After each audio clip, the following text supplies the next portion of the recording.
Magandang buhay mga ka-super. Ang ating pag-uusapan po sa araw na ito ay tungkol sa ating pong tindahan. Paano makakatulong ang ating alagang pusa sa ating pong tindahan, sa ating paninda at sa kapakanan po ng ating negosyo. Unang-una, ang pusa ay nakakatulong sa tindahan sa pamamagitan ng pagiging alerto nila sa mga insekto. Ano po yan sila, yung masyado silang sensitive sa sounds, sa movement, kagaya po ng ipis. Sa gabi ay ang ginagawa ng ating mga alagang pusa ay nagro-ronda po yan sa buong kapaligiran.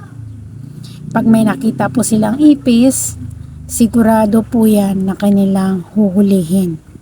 Kinabukasan, pagising mo na lamang ay kailangan mong magwalis sapagkat nandyan na po, nahuli na nila ang mga ipis.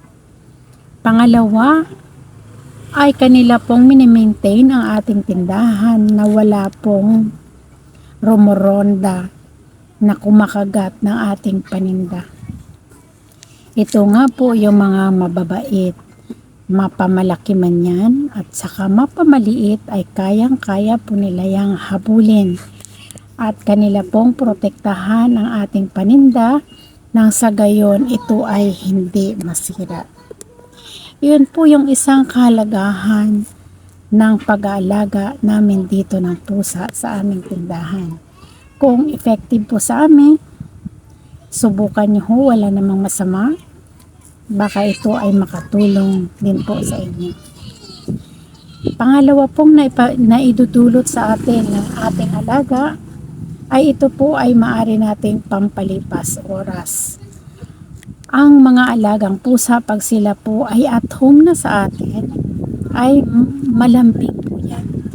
Lagi po silang nakahilig-hilig ng ganyan sa iyong mga paa, at pagka ikaw naman po ay nakaupo, minsan ay lumilipat sila sa inyong lap nang sa ganoon ay dyan sila matulog, o kaya naman pag ikaw ay nakalapag ang inyong kamay, nakahilig din po yan sa iyo. Minsan pag ako'y nakaupo, malalaman mo na lang at mapapansin mo na lang nasa tabi mo na siya, nauna pang magpahinga sa iyo. Ayun po. Pangatlo, branding po. Ang pagkakaroon po ng pusa sa ating tindahan ay magdala po ito ng pagkakilanlan sa iyong negosyo. Kasi minsan may mga customer po na pag nakita na nasa bungad po ang ating mga pusa, kanila po yang mas nauna pa po nila yang nakikita. Tapos pag kayo umabait sa kanila, yung nagigiliw po si customer, ang nangyayari po ay parang ikaw, siya yung naging tatak na ay doon yung sa tindahan ni Kagloria. May pusa yun doon na mga mababait. Pagpasok mo pa lang sa kanilang tindahan, mayroon na yung nakahigadong pusa sa kanilang counter. Ayun po. Yung isang pagpapakilala na sa pamamagitan po ng pusa ay magkakaroon ka ng brand, yung taguri sa iyo. Si Pusang Tindahang Gloria. Parang ganun po. Pang-apat po ay magkaroon ito ng inviting atmosphere. Marami po na mga suki nating customer, mapabata man yan, may edad, sila po ay magiliw sa mga alaga, lalong-lalo na kung ito ay mabait, yung hindi umaangal sa kanila, yung kahit ngayon lang nila nakita ay parang matagal na silang magkakilala, yung naa-at home yung pusa sa kanila, at ganun din naman ang ating alaga. Kaya kumbaga parang welcome na welcome sila pagka may nakita na agad sila na nakadisplay dyan sa may bandang unahan at sila po ay nawe-welcome. Panglima po ay nagdudulot din ito ng kasiyahan, hindi lamang sa atin, kundi doon sa mga pumapasok sa ating tindahan. Minsan kasi nakahiga talaga sila doon sa pinakabungad, kung saan po may mamimili kung saan yung inaabot mo yung sukli mo, yung kanilang pinamili ay talagang doon yan sila nakabalandra. Kumbaga ay ano sila, apple of the eye, kumbaga attraction ang nangyayari sa kanila. Kaya kumbaga, hindi lang ho nasisiyahan ang iyong customer sa iyo pong mga paninda, sa iyong serbisyo, sila din ay nasisiyahan pati sa iyong alaga. Sa kabuuan po, ang pusa ay maaring maging kaaya-aya. Ito ay kapakinabang na bahagi po ng ating tindahan sa pamamagitan ng kanilang natural na katangian. Normal lang po sa kanila yun na magiliw sila, mabait sila, malambing sila, maliksi sila.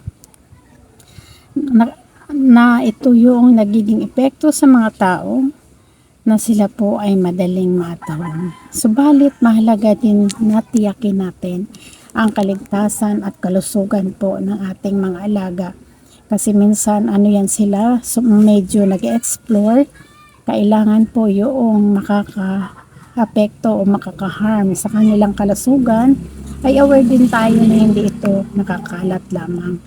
At saka yung minsan may mga aso na hindi ho sila magkasundo, ay aware ho tayo na kailangan ibukod agad natin yon nang sa ganun ay hindi sila magkaroon ng alitan. Mahalaga din na sa amin ay pinapaliguan po natin yung aming pusa. Sanay na sanay po silang maligo. Hindi sila yung nagpapakawala habang iyong binabasa. Ano lang, behave sila pagka pinapaliguan. Kaya kahit yung anak ko na 9 years old, ayun yung tagapaligo ko eh. Pagka yung busy lang siya sa school, ako minsan yung pumapalit. Ano po, madali siyang paliguan. Then after that, gustong gusto po niya yung itatawel mo rin, tutuyuin mo rin. Tapos yun, matutulog na siya pagkatapos niyan. Diyan mismo sa aming counter. Ayan po inyong titingnan, oh. Ayan sa may counter po talaga yan sila natutulog. O yan, yung isa. Yung iba man naman ay doon sa kabila. Mamaya na po natin tingnan. Thank you so much. At sana po may nakuha kayo na tips para po sa araw na to. Kung nagustuhan nyo yung aking video ay huwag niyo naman po kalimutan na ito ay share, mag-react, mag-comment po kayo para nang sa ganun ay marami ho tayo mabigyan ng mga impormasyon na matututo po sila.